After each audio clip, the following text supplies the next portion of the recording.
Atëherë, në lejon ratë parë të them që po bëhet prapë reformë zgjedhore, ne është absurde që kemi vit pas viti kemi nga një reformë zgjedhore. Pas çdo palëzgjedhjeve. Pas çdo palëzgjedhjeve kemi nga një reformë zgjedhore, kur thelbësisht reforma është ose sistemi zgjedhor është ai 2008-s. Dhe ndryshojnë gjërat vogla, një herë hiqen ato koalicionet, pastaj shtohen listet e hapura, pastaj bëhen të mbyllura të hapura, gjithçka disa gjërat vogla që nuk ndryshojnë thelbin e asaj që është sistemi zgjedhor me pak fjalë. Së dy sa i përket përjashtimit lëvizjes bashk nga komisioni, si thua, për të drejtë vote. Dëgjova pak më parë insertin tuaj zotin Gjiknuri që tha që pavarësisht se ne nuk jemi antar formal, pavarësisht se ne na mohohet e drejta e votës, gjithsesi jemi aty me drejtat plota. Po sikur si antar formal, kush ka drejtë vote, çfarë si mund të flasësh për të drejtat plota? Sepse këtu te kjo. Ai e tha dhe në parlament dhe unë e dëgjova me vëmendje që në fakt vota në një lloj kuptimi bëhet irelevante në momentin që është vetoja e njërit prej dy kryetarëve. Okej, atëre, shtrojmë pyetjen. Çështja zgjidhet në momentin që dy bashkëkryetarët, më falni, thonë që okej, kalon kështu. Ore, mund të ishte dhe komisioni si që ishte në vitet e shkuara, që ishte Ert Bylikbashi me Gjiknurin, dhe mbaroj muhabeti. Çështja është, nëse vota ime nuk vlen fare, atëherë pse ma heq të drejtën e votës? Minimalisht më jep të drejtë si të gjithë ata që përfaqësohen në këtë komision. Bën sens dhe kjo. Apo jo.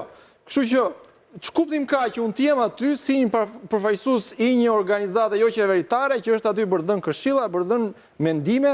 Zoti Baçi thotë pitagoriane. Zoti Baçi thotë reforma për këto bëhet. Propozimet tona thotë do ndikojnë qëndrimet tona, po që kur propozimet e lëvizjes bashk do ndikokan qëndrimet qoftë të BD-s, qoftë të PS-s. Me fjalën aty jemi thjesht pikërisht se ne reaguam për shkak të përjashtimit ton, jemi na është lënë një karrige, siç mund të jetë lënë si thua një zbukurimi aty për në komision që sigurisht ne do ta shfrytëzojmë maksimalisht, ne do japim qasjen tonë, ne do bëjmë dallimin praktikisht me të gjithë anëtarët e tjerë të komisionit në qëndrimet tona, të cilat në fund do hidhen kosh plera sepse ata që vendosin janë të tjerë. Po si mos paragjykojmë, keni më fal, po ta them, unë po më fal Albani po ndërhyj kështu. Është gati sa herë ka mbas zgjedhjeve ta bëjnë një sajoj një komision zgjedhor, pikërisht që mos ketë zgjedhje të lira. Që për 21 prillit të 2008-s që është bërë ndryshimi i kushtetutës nga këto dy forca PS-PD, dihet shumë mirë që këta funksionimi i tyre është vetëm diabolik, ku të eliminojmë forcat e partitë e tjera politike të voglat që mund të bëhen të mëdha, po është e pamundur me stilet dhe me ponderimet që përdorin këta për numërimin e votës.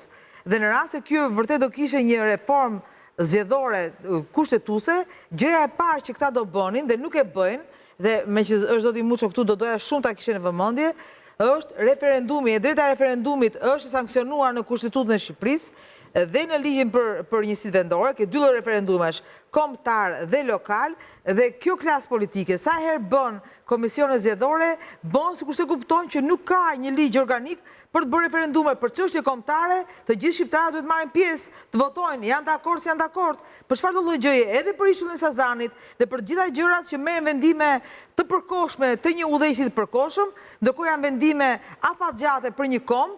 Shqiptarët janë totalisht e injoruar dhe për vendime që kanë bëjmë me qytete caktuara, qoftë edhe për vendime që kanë bëjmë me gjithë vendin.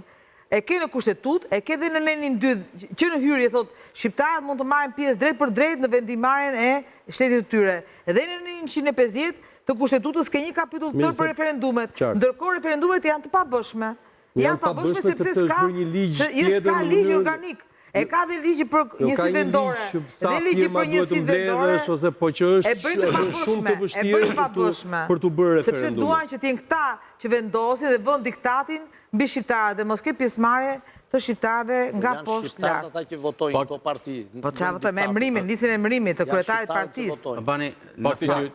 Shuneza edhe dal me njërë dhe ty. Fakti që i kanë lënë partitë e vogla pa të drejtë vote nuk është as pak e drejtë. Duheshin të përfshiheshin në të dy... Për në cika që këta shkojnë shumë me njëri tjetëri, një palecë është tjere. 30 sekundë, vetëm lëvizja bashkë është përjashtuar. Se Agronsha është aty me drejtë vote, Tom Doshi me drejtë vote, përfaqësuesja e Adriatikut nuk mund tjetë, se paju zvjen në... Po pse mund tjetë? Praktikisht vetëm ne jemi të përjashtuar. Unë mendoj se jeni tre parti që jeni të përjashtuar.